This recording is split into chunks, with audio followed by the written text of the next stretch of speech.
Hello, my dear Aquarian friends. This is Maxine Taylor, and I have your April forecast right here. Let's start with Mercury. It's getting ready to go retrograde, isn't it? On the 21st. But prior to that, it's going to enter the shadow of the retrograde on the 7th. And when it's in the shadow, it feels just as if it's retrograde, meaning communication, correspondence, and transportation are all kerflooey. They're all messed up. It doesn't matter what you try. It's you got to double check everything. Even though when it's in the shadow, it's not retrograde yet, it feels like it is. So just be aware of that. And what we do on the retrograde is we tie up the loose ends of unfinished business. We don't start a new job. We don't move into a new home. We don't buy a new car. You get the picture. So let's see where Mercury is. Well, Mercury has been in the third house, your third house, and it rules the third house in the natural zodiac. So there's lots of talking, lots of communicating, possibly a lot of short trips. On the third, Mercury is going to move into the fourth house of home, family, and real estate. And Mercury talks about things. It doesn't do anything. It's not a doer. It's not an action planet. It's a thinking planet.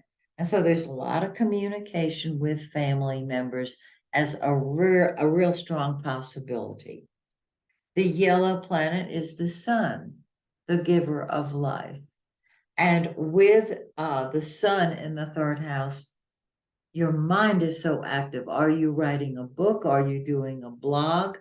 In other words, what are you doing that is communicating with other people? Now is the time to do it. On the 20th, the sun moves into the fourth house where it joins Mercury, and the center of your life changes from your ideas to being with your or at home, family, and real estate. Now, Jupiter is in your third house, and Jupiter expands whatever it touches. So, lots of thinking, lots of talking, lots of communication from long distance. Very interesting. It stays in your third house all month.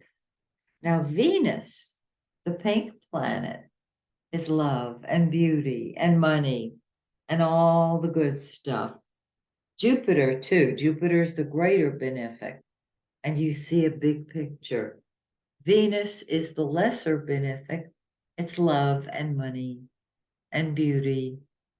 And together they are just the two good guys of the zodiac.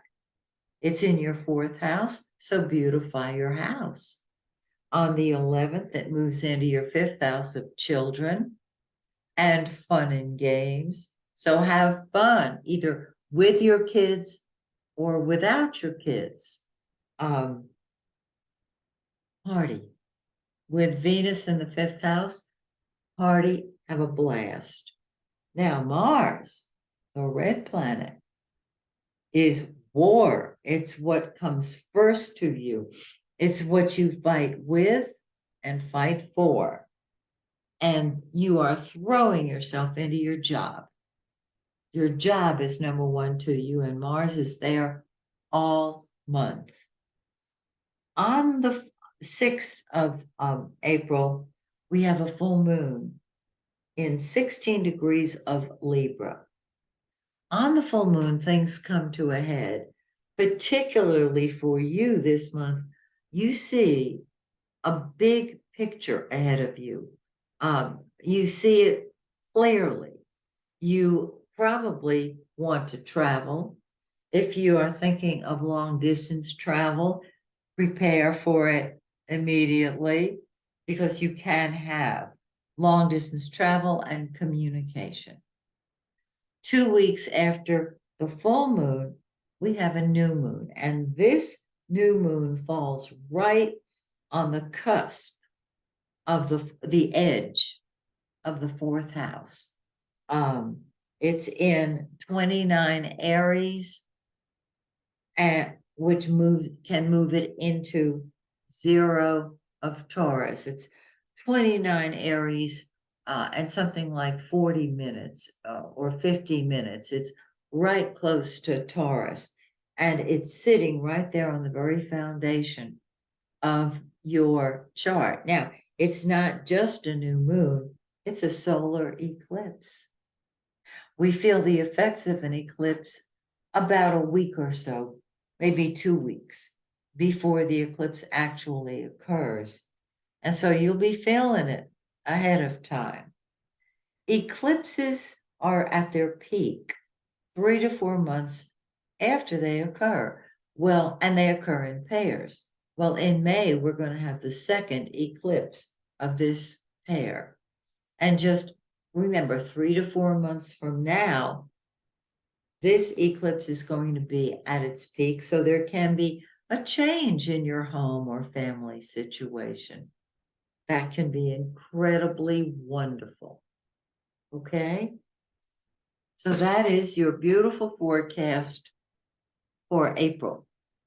Join me in May because I want to talk to you about Mercury going direct and the second eclipse in the pair. So till then, this is Maxine Taylor saying, may the stars shine brightly on you and yours. Bye for now.